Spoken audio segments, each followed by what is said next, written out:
পণ্ডিতজি মোৰ হাতটো চাই দিয়কচোন দিন দশা কেনে চলি আছে বেটাক আজি লুটিম মানুহটো বহুত তাগৰা আছে বে চাওঁ দিয়া তোমাৰ হাতটো দিয়া যজমান ঘোৰ অনাৰ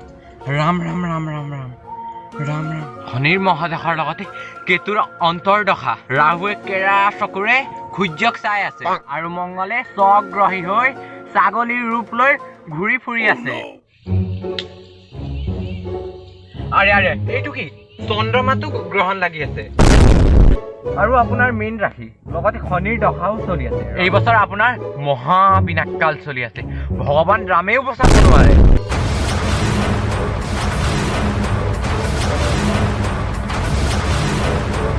পণ্ডিতজি মোক এনেকে নকব দয়া কৰক কৃপা কৰক আৰু মোক বাচিবলৈ কিবা এটা উপায় দিয়ক ৰবা ঠিক আছে মই তোমাক উপায় এটা দিম কিন্তু তাৰ বদলি তুমি 1000 টকা দিব লাগিব পূজা অৰ্চনা কৰিবলৈ তাৰ পিছত তোমাৰ সব মংগল হ'ব কিন্তু মোৰ কিন্তু কি বৎ পণ্ডিতজি ভগৱানৰ শপত খাই কৈছো মোৰ হাতত ইমান পইচা নাই আচ্ছা চাওঁ তোমাৰ হাতটো দিয়া হাতটো আকৌ এবাৰ চাই লওঁ আৰে চন্দ্ৰৰ পৰা গ্ৰহণটো আঁতৰি গৈ আছে আৰু উপায় এটা আছে তুমি মাত্ৰ 500 টকা দিয়া পূজা পাতল কৰিম তোমাৰ সব মংগল হৈ যাব পণ্ডিতজি ভগৱানৰ কসম খাই কৈছো মোৰ হাতত 500 টকাও নাই বেছি লোভ কৰিও লাভ নাই আৰু এবাৰ ট্ৰাই কৰি চাওঁ এই ঠিক আছে তোমাৰ হাতটো আৰু এবাৰ দিয়াচোন এটা দুটা বস্তু থাকিবও পাৰে আকৌ এবাৰ ভালকে চাই দিম এই সূৰ্যৰ ডিগ্ৰীও বহা যেন লাগিছে এই বছৰ তোমাৰ মীন ৰাশিটো ভালে যাব এই কাম কৰা 501 টকা দিব নালাগে 101 টকাকে দিয়া পূজা পাতল কৰিম তোমাৰ দিনটো ভালে যাব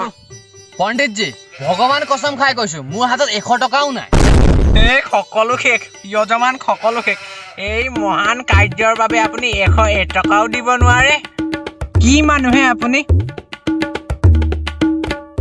সকলো ঠিক মাত্ৰ আপোনাৰ শনি আৰু কেতুৰ লফৰা চলি আছে ঠিক আছে 11 টকাকে দিয়া পূজা অৰ্চনা কৰি দিম সকলো ঠিক হৈ যাব পণ্ডিতজি ভগৱান কসম খাই কৈছো মোৰ হাতত 11 টকাও নাই তুমি মানুহ হয় নে পাই যাবাৰ নাৰা 11 টকাও দিব নোৱাৰা চাও হাতটো দিয়া খনিৰ কিবা এটা কৰিব লাগিব বুইছানে আৰু ইয়াতকৈ কি কম হ'ব ঠিক আছে এটকা এটাকে দিয়া সকলো ঠিক হৈ যাব পূজা অৰ্চনা কৰি দিম পণ্ডিতজি মোৰ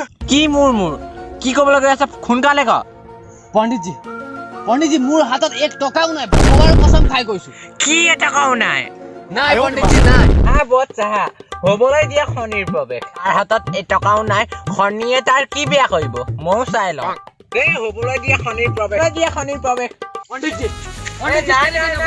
মই কৰিব নোৱাৰো নাই এৰি দিয়া